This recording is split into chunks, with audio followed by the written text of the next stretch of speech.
Welcome back to Without Shortcuts. Today we are making Parker House dinner rolls. Now these rolls, they take a little bit of time, but they're so good that the effort really seems like a walk in the Parker House. A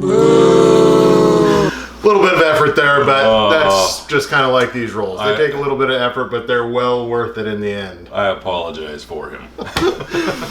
So to get started on this, the first thing we're going to do, we're just going to bloom our yeast in a little bit of warm water. Let that sit for a couple minutes till it's nice and bubbly and happy. And then we'll add it to the next steps.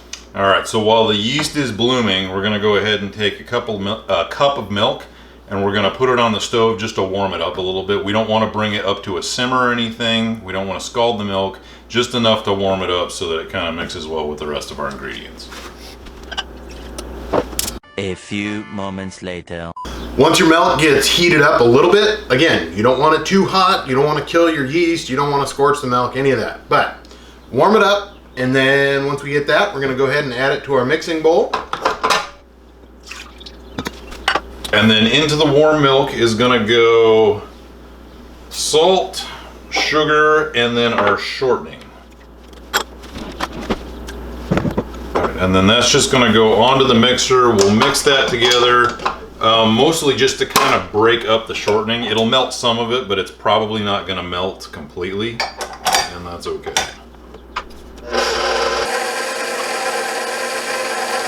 So the shortening is pretty well broken up, and that's given our yeast enough time to bloom and start to get foamy.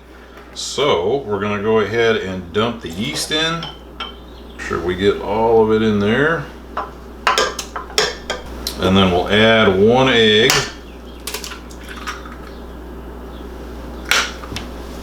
Mix that all together.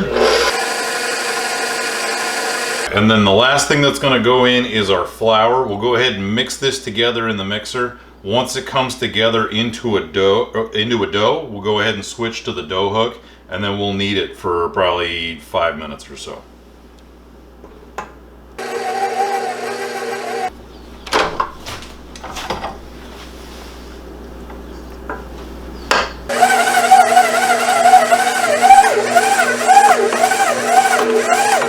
So our dough's been kneading for a couple of minutes. It's nice and smooth. It looks really good. So we've got just a lightly oiled bowl here. And we're just gonna take this, kind of shape it into a ball as best we can here. And then this is just gonna go into the bowl. We'll cover it with some plastic wrap. We'll let it double in size. Probably take an hour, hour and a half. Optionally, you can also throw it in the fridge to proof overnight if you want to develop a little bit more flavor, if you have that kind of time. But we're going to go ahead and just do this at room temperature, so we'll be back here in about an hour, hour and a half. It's been an hour and a half or so. You can see we got a really nice rise on our Parker House roll dough. So we're going to go ahead and take that dough and make it into Parker House rolls. There we go. All right, so first thing we want to do is make sure that we butter the pan that we're going to use, just so that nothing sticks to it. And then we're going to punch the dough down, turn it out onto a lightly floured surface. And then this is going to get divided into 4 roughly equal pieces. So we're going to work with these one at a time. So this is going to get rolled out into a rectangle.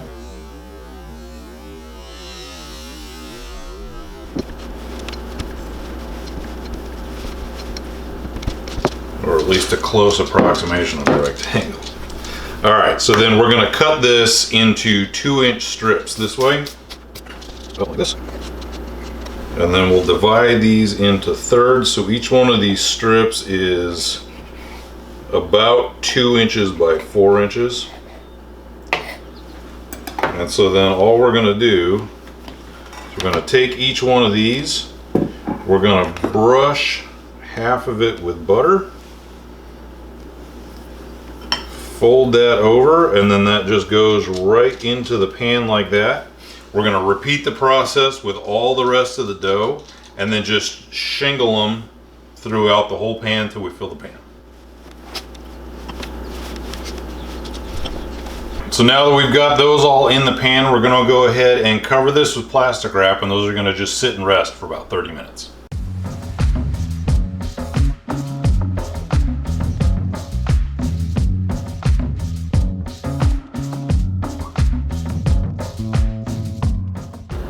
Our Parker House rolls have taken a stroll in the oven at 350 degrees for 30 minutes. So they're nice and light. We've got just the nice little brown coloring on the top. The last thing that we need to do to make sure these are ready to go is we're gonna brush a little bit of extra butter over the top, and then we're gonna sprinkle them with salt.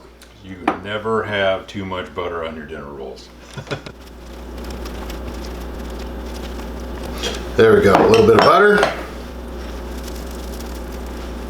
Just a little bit of kosher salt. Now we'll leave these and let them cool down a little bit.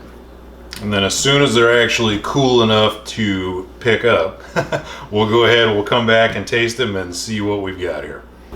Our Parker House rolls have cooled for just a little bit, and we're gonna go ahead and give these a try. Now the benefit to putting them together the way we did, kind of shingling them over the top in the pan, you get that fold before you put them in there, is that it creates kind of a pull apart effect and you get some layers, but overall it's just kind of an easy way to get them out of the pan. Right. So you can see these just kind of come right apart and then side to side. I mean, they're just beautiful, light, airy rolls. Yep. So let's see what we got here. All right. These are so light and spongy, and I mean there's so much butter in these already that it's, oh man, it's ridiculous. But you pull them apart, you've got that nice little pocket in there in case you want to put more butter in for some reason, or you could put a little jam in there. Like, oh, these are great dinner rolls. It is a spectacular dinner roll, and the texture, by adding the lard into it, by adding the shortening, you'd think that it's going to make it heavy and dense and, you know, not going to be quite as palatable, but it doesn't. It's still so light. Right.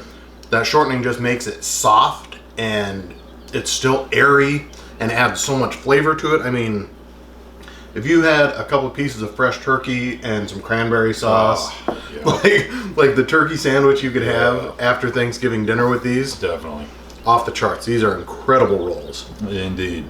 So if you've never tried these before, give them a try. They're awesome. You'll love the results that you get from this. Let us know down in the comments how it goes for you.